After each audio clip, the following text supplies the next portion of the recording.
तो दोस्तों स्वागत है अभिनंदन है हमारे एक और नए वीडियो में। जैसा कि आप लोग जानते हैं कि द टॉपर सर्किल जो कि श्रीकांत सर की एक कोचिंग है, आज उसका एक टॉपर्स मीट है और हमारे साथ एक बहन है जिनका सिलेक्शन हुआ है एसएससी सीजीएल में 2024 और 25 के बैच में।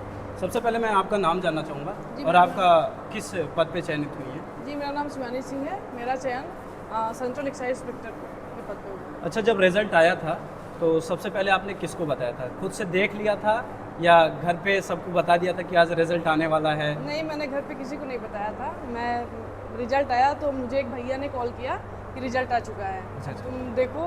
तो मैं वो इतना गड़बड़ी वो हो रहा था, मुझे घबराहट में देख नहीं, मतलब वो भैया ही, उनको मैंने रोल नंबर सेंड किया, उन्होंने देख के बताया कि तुम्हारा इस पे सिलेक्शन हुआ है। उसके बाद मेरी मम्मी मेरे पास में बैठी थी तो सबसे पहले उन्हीं को बताया। तो मतलब आप घर पे ही थी क्या? हाँ, वो होली के टाइम पे आया था रिजल्ट। अच्छा अच्छा।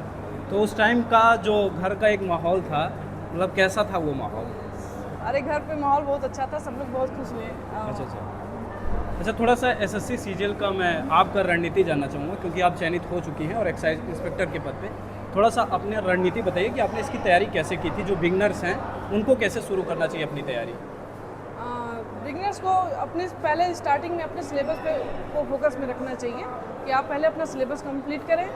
किसी भी टीचर से जो आपको सही लगे अपने अकॉर्डिंग उसको चूज करें कि जो टीचर आपको पसंद है उस टीचर से। अगर आप सेल्फ स्टडी, देखिए सेल्फ स्टडी में आपको थोड़ा टाइम लग सकता है, तो मैं रिकमेंड करती हूँ आप टीचर को सिलेक्ट करें, एक अच्छे टीचर को सिलेक्ट करें और सिलेबस कंप्लीट करें। उसके बाद प्रैक्टिस, सेकेंड स्टेप आता है आपका प्रैक्टिस, और मॉक्स जब ज़्यादा से ज़्यादा हो लगाएं जितना हो सके। फिर वही बस मॉक्स और रिवीजन, दो और चीज़। अच्छा, ये मतलब एसएससी सीजीएल ही क्यों आपने चयन किया था? मतलब यूपीएससी वगैरह या पीसीएस वगैरह आपने नहीं कभी दिया? नहीं, यूपीएससी और पीसीएस मैंने नहीं दिया। मैं जब इस फील्ड में आई, मैंने सिलेबस देखा तो मुझे एसएससी लगा कि मैं कर सकती हूँ, इसलिए मैंने सोचा एसएससी सीजीएल। अच्छा, इसमें बच्चे कहते हैं जैसे थोड़ा सा जिनका बैकग्राउंड कमज़ोर होता है मैथ्स का, या जो बीए के स्टूडेंट होते हैं वो सोचते हैं कि मेरा मैथ मान लीजिए कमज़ोर है, थोड़ा सा बीएससी वाले मैथ पढ़े रहते हैं, तो इसमें थोड़ा सा आप बताइए कि उनको आप क्या सजेस्ट करना चाहेंगे जो बीए बैकग्राउंड से होंगे? हाँ, देखिए मेरी एक फ्रेंड है, उसका मैथ्स वीक था, लेकिन वो मुझसे मिली। उसके आप मैथ्स को समझने की कोशिश करिए, वो कठिन नहीं होता। अगर आप ऐसे माइंड लगा सकते हैं किसी चीज़ में, तो आप मैथ्स में भी माइंड लगा सकते हैं। बस आपको बार बार उस पर कंसिस्टेंट रहना है, पढ़ना है, समझने की कोशिश करनी है, बार बार प्रैक्टिस करनी है, आपका मैथ सही हो जाएगा। अच्छा, प्राइमरी एजुकेशन कहाँ से आपकी हुई है मतलब? मेरे गाँव से। और उसके बाद ग्रेजुएशन वगैरह?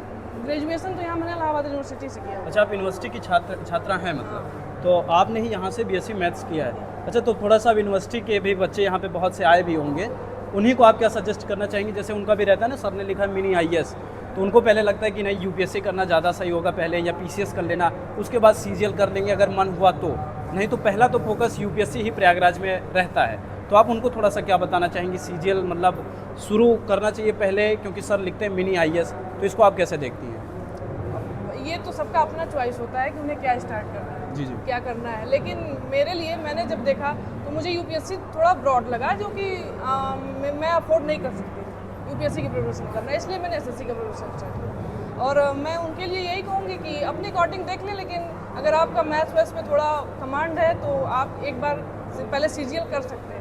अच्छा, क्या माहौल है अब आपके अनुसार प्रयागराज में पढ़ने वाला?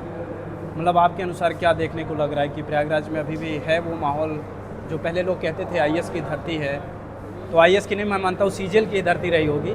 आपके अनुसार अभी क्या माहौल चल रहा है? सही है माहौल पढ़ाई वाला है? क्योंकि जो ग्रामीण से बच्चे आने का प्रयास कर रहे हैं, क्योंकि अब सीयूटी हो गया तो यूनिवर्सिटी में आना आसान हो गया थोड़ा सा, तो आपके अनुसार क्या माहौल अभी जो है? देखिए, पढ़ने वाले के लिए माहौल तो रहता ही है, कहीं भी जाएँ। अगर आप पढ़ने वाले हैं, आप चाहते हैं पढ़ना, तो आपका माहौल हमेशा हर जगह बन जाता है। आपको माहौल भी यहाँ का भी माहौल बहुत अच्छा है। अगर आप नहीं पढ़ने वाले हैं तो यहाँ भी आके आप वेस्ट ही करेंगे टाइम। अच्छा, जैसे आप प्रयागराज में रहती थी, रूम लेके रहती होंगी, तो पढ़ने का टाइम और जो खाना पीना मतलब टिफ़िन था या खुद से बना के खाना टाइम और जो खाना पीना मतलब टिफ़िन था या खुद से बना के खाना पीना होता था? खुद से बनाते थे। खुद से। तो टाइम थोड़ा सा कैसे मैनेज होता था? क्योंकि बहुत सी लड़कियां होती है ना कि कोचिंग हमने ले लिया है, मेरा लाइब्रेरी है, तो मैंने टिफ़िन सर्विस कर लिया, हमको टाइम नहीं मिल पा रहा है, इसको कैसे मैनेज करती थी आप? अगर वो ऐसा सोचती हैं तो वो भी सही है, उनका अपना है। और मेरा क्या था कि भाई बीच में मेरा जब एग्ज़ाम हो रहा था तो मैंने भी टिफ़िन लगाया था एक दो मंथ के लिए। उसके पहले अपना बना लेती थी, पढ़ते पढ़ते अपना कोई लगा लिया, न्यूज़ सुनते वगैरह पढ़।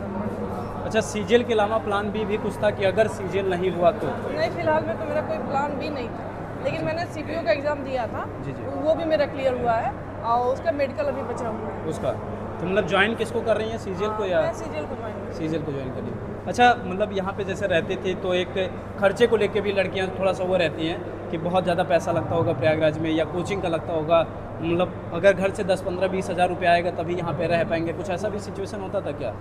10 भाई अब ये तो मैं कैसे बताऊँ, फिर भी 10-15 हज़ार की तो मेरे अकॉर्डिंग मुझे नीड नहीं पड़ी। अच्छा, घर से कितना आता था?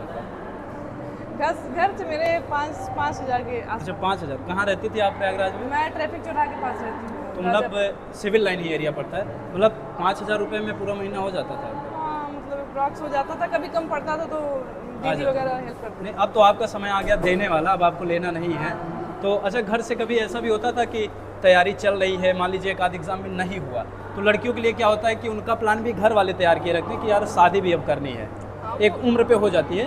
लड़कों का क्या होता है कि अरे नहीं पापा भी थोड़ा सा रुक जाइए। लड़कियों का क्या होता है, पिताजी का प्लान भी तैयार रहता है कि अगर नहीं हुआ तो शादी के लिए भी अब फ़ोन कर देना कि बेटा देख रहे हैं थोड़ा सा। तो क्या ऐसा भी कुछ हो रहा था क्या तैयारी के दौरान? ये तो हर गर्ल्स के साथ होता है, वो मैंने भी फील किया है सारी चीज़ें, लेकिन एक बार आपको मतलब खुद से दृढ़ होना पड़ता है कि नहीं मुझे करना है, तो आप सबको मना लें। मुझे मतलब ऐसा हुआ था आपके साथ? मेरे साथ तो बहुत ज़्यादा हुआ है। अच्छा, बहुत ज़्यादा हो गए। हाँ। मतलब अब तो फाइनली सिलेक्शन, तो अब तो कोई बात नहीं, अब तो होना ही होना होगा। अच्छा, एक लास्ट क्वेश्चन होगा कि मतलब तैयारी के दौरान और साथ में पूरी एक रणनीति, कैसे आपने थोड़ा मैथ को समय दिया, जीएस को समय दिया, इंग्लिश में, और बाकी आपने जैसे आपने बताया कि सिलेक्शन किंग सर अपने आप को बताते हैं और वो प्रूफ भी देते हैं कि मैंने सिलेक्शन दिया बच्चों का। किसने बताया कि द सर्किल में ही जाना आपको ज़्यादा सही होगा? मेरे एक भैया थे, मैं लाइब्रेरी में पढ़ रही थी, मैं ब्लैक बुक पढ़ रही थी, तो उन्होंने बताया कि एक बार तुम जाके श्रीकांत सर के यहाँ देखो, तो वो बहुत अच्छा पढ़ाते हैं और टॉपर्स को भी उन्होंने दिखाया कि यहाँ से ये लोग निकले हैं। तो मैं यहाँ आई, मुझे यहाँ आके सच में वाकई लगा कि उनका बताया हुआ सही था। मैं यहाँ से आके सेटिस्फाइड हूँ। अच्छा, घूमने टहलने वाला भी आपके नज़दीक में ही आज़ाद पार्क है, भरद्वाज है, ये सब भी कभी रहता था कि दोस्तों के साथ यहाँ भी आना जाना? क्योंकि लोग कहते हैं ना कि यूपीएससी कर रहे हो, सीजीएल कर रहे हो, बिल्कुल घर परिवार शादी विवाह सब कुछ छोड़ दो, टहलना घूमना, कुछ ऐसा भी होता था क्या जो कि नहीं टहलना तो टहलना है, तैयारी अपनी जगह है, ऐसा कुछ? नहीं, मेरे साथ थोड़ा था, मेरे थोड़े दोस्त फ्रेंड्स लिमिट में थे, मतलब फ्रेंड्स उतने ज़्यादा यहाँ पे हैं नहीं। मेरा थोड़ा था कि मैं रूम में रहती थी, ज़्यादा घूमना उमना नहीं हुआ। तो मतलब थोड़ा बहुत कम रहता था? हाँ, मेरा कम। अच्छा, सोशल मीडिया से क्या जुड़ाव था, मतलब स्क्रॉल होता था आपका भी या थोड़ा कम था जुड़ाव? नहीं, सोशल मीडिया से तो ऐसा मेरे मोबाइल में कुछ है नहीं कि जो मैं मतलब जैसे इंस्टा फेसबुक वगैरह मैं नहीं चलाती हूँ। यूट्यूब कभी होता था कि शॉर्ट्स वगैरह आते हैं, 1 घंटे कभी चले जाते थे, तो मुझे बहुत रिग्रेट फील होता था, फिर मैं उसको डिसेबल कर देती थी।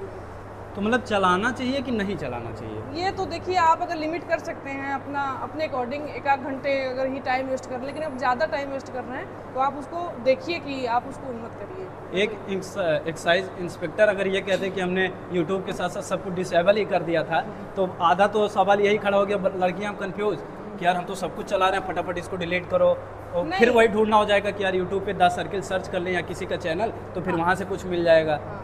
ये मुझे भी सर्च करना होता था, तो एक क्रोम में जाती थी, यूट्यूब सर्च करके जो चीज़ सर्च करना होता था सर्च करती थी, वो सीधे आता था, मैं वो देख लेती थी। चलिए, आपने हमको अवसर दिया इंटरव्यू के लिए, इसके लिए बहुत बहुत धन्यवाद आपका।